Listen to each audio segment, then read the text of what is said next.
And I call the member for Hunter. Thank you, Deputy Speaker. I thank the member for Kennedy for bringing forward this private member's business on this very important issue in my electorate. I must point out in the first sentence that in this motion where it says, calls on the government to provide for agriculture security in Australia, particularly given recent dramatic increases in the cost of production as a result of dislocations in imports and Australia continuing to be a net importer of fruit and veg. This is not actually factually correct. We are a net exporter of fruit and veg. But I digress, Speaker. In response to the current threats, the Albanese government has deployed the strongest ever response to biosecurity threat to our border. We have supported our Indo-Pacific neighbours, toughened our legislation, stress test our preparedness, and aligned ourselves carefully with state and territory partners in the nation's first national biosecurity strategy.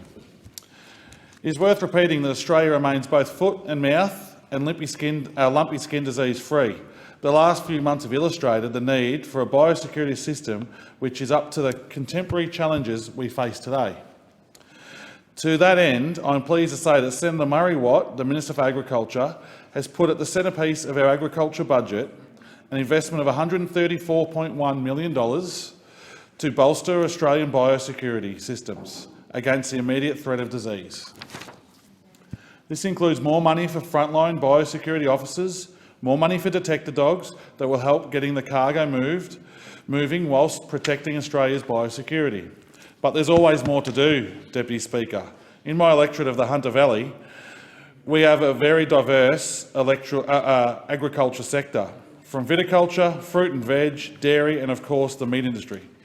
Speaker, every day that I'm out speaking with our farmers and growers, the common theme I hear around is the lack of workers.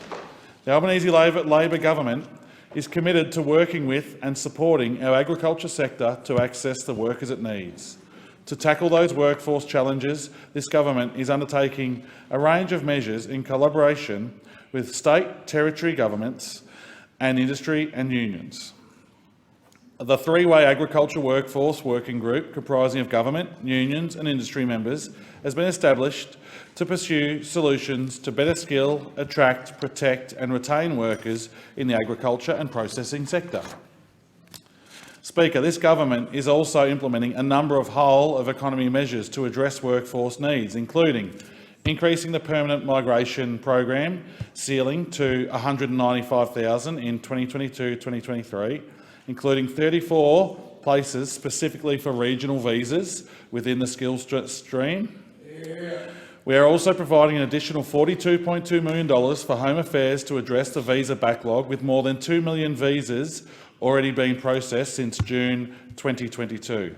We are partnering with state and territory governments in delivering 465,000 new fee-free TAFE places, with 180 of those to be delivered next year. Speaker, our agriculture sector has been prioritised under this measure, meaning more Australians are supported to take up a career in agriculture. We are undertaking a comprehensive review of the purpose, structure and objectives of Australia's migration system to ensure it meets the challenges of the coming decade. The government also continues to implement a range of measures under the Ag Attract and Ag Fairness initiatives, which will support the sector to enhance and attract skilling and retention in the sector. Speaker, this includes structured employment pilot to offer young Australians the opportunity to try working in the agriculture sector as a gap year. In addition, the Australian Government's Pacific Australia Labour Mobility or PALM scheme is a key program for meeting unskilled, low-skilled and semi-skilled workforce shortages in rural and regional Australia, including the agriculture and meat processing sectors.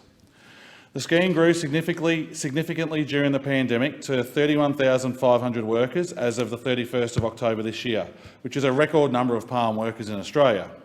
Speaker, over 95% of PALM workers in Australia are working in the agriculture and meat sectors. The government has committed to improving and expanding this scheme, with $67.5 million invested in the last budget. As I said before, Speaker, there is always more to do, and this government won't waste a single day in office getting on with the job we were elected to do. I thank my mate, the member for Kennedy, for bringing this motion to the House, and thank you, Speaker. The member's time has expired.